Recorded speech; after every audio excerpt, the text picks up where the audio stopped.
E amigos, tudo bom? Hora de falar de Copa do Mundo aqui mais uma vez no canal.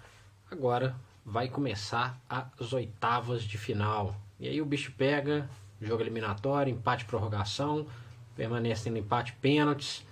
Vamos logo aqui que eu vou dar alguns palpites sobre esses jogos que vão acontecer a partir deste sábado. Começando com um mega clássico, França e Argentina. A bagunçada Argentina, o time classificou na base ali da superação dos seus jogadores, porque taticamente uma tragédia. Pega uma França que é um time mais organizado e tem mais jogadores capazes de decidir. Apesar disso, eu vou de Argentina nesse confronto. Na minha opinião, quando uma classificação acontece, como a da Argentina aconteceu, com todos os problemas envolvendo o grupo, tem chance de crescer demais numa fase de mata-mata. Aconteceu uma coisa semelhante assim em 1990 com a própria Argentina, com a diferença que o Messi de hoje tá em melhor situação do que o Maradona lá de 1990. Acho que o Messi ainda vai querer muita coisa dessa Copa do Mundo e para mim a Argentina tira a França. O vencedor desse jogo pega o vencedor de Uruguai e Portugal, outro jogo deste sábado. É o jogo do Cristiano Ronaldo contra Suárez e Cavani, jogadores que têm alguns atletas com nível inferior ao seu redor. Eu vou de Portugal nesse jogo. Inclusive seria muito interessante ter um Cristiano Ronaldo e Messi nas quartas de final. Na minha opinião, o Cristiano Ronaldo tem mais poder de decisão do que Suárez e Cavani. No domingo, 2 jogos, Espanha e Rússia. A Espanha entregou menos do que todo mundo esperava nessa Copa do Mundo até aqui, né? Jogos complicados contra o Irã, contra o Marrocos, o empate contra Portugal. A Rússia entregou mais do que a gente esperava. Goleada na Arábia Saudita, venceu o Egito e depois, com um time um pouco mesclado, foi derrotado pelo Uruguai. Apesar disso, a Rússia, na minha opinião, já foi um pouquinho mais longe do que eles mesmos imaginavam, né? Mesmo com essa empolgação do time da casa, toda a Espanha é muito mais time, na minha opinião, se classifica. O vencedor desse jogo pega o vencedor de Croácia e Dinamarca. Para mim, a Dinamarca vai ter que suar muito para vencer a Croácia. A Croácia, para mim, mostrou até agora um futebol mais completo dessa Copa do Mundo. Fez uma partidaça contra a Argentina. Tem o Modric, que é um jogador muito acima da média. Para mim é muito favorita contra a Dinamarca. Jogos de segunda-feira. Brasil e México. Aí é outro caso de um favoritismo um pouco elevado, na minha opinião. O Brasil é muito favorito diante do México. O México não tem qualquer obrigação. O Brasil tem 100% de obrigação.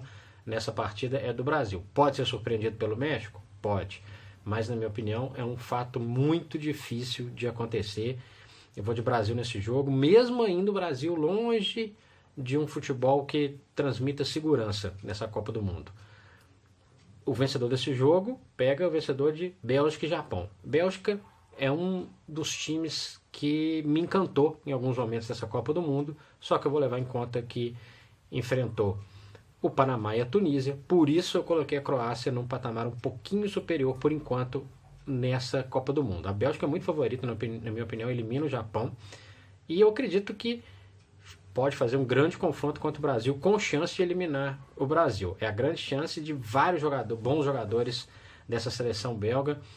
Tem um time leve, tem um time insinuante, com jogadores capazes de decidir. A Bélgica pode sim surpreender nessa Copa do Mundo. Fechando, jogos de terça-feira, Suécia contra a Suíça.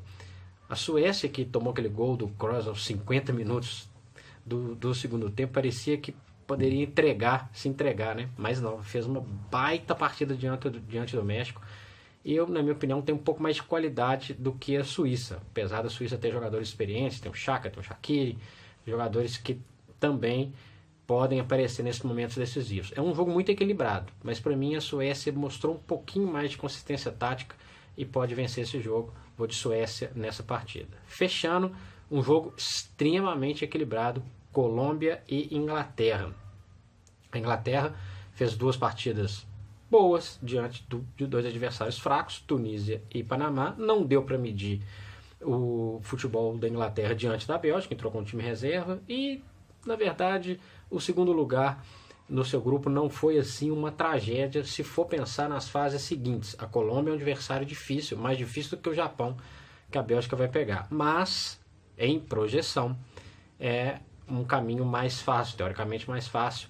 Isso é uma coisa, inclusive, que a FIFA poderia repensar para as próximas Copas, porque é muito fácil ter jogo no final, depois de tudo estar definido, né? Isso vale para qualquer um. O adversário vai saber quem que é o primeiro, quem que é o segundo. De repente, um sorteio evitaria isso. Mas isso é um papo para outro momento.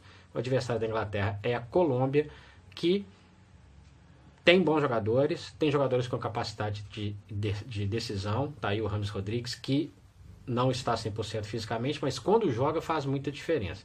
É um confronto equilibradíssimo. Boas jogadas de jogo aéreo dos dois lados, enfim, tem muitas boas alternativas, jogadores capazes de decidir. Tem o Harry Kane, artilheiro da Copa, de um lado, tem o Falcão, que é um ótimo centroavante, do outro.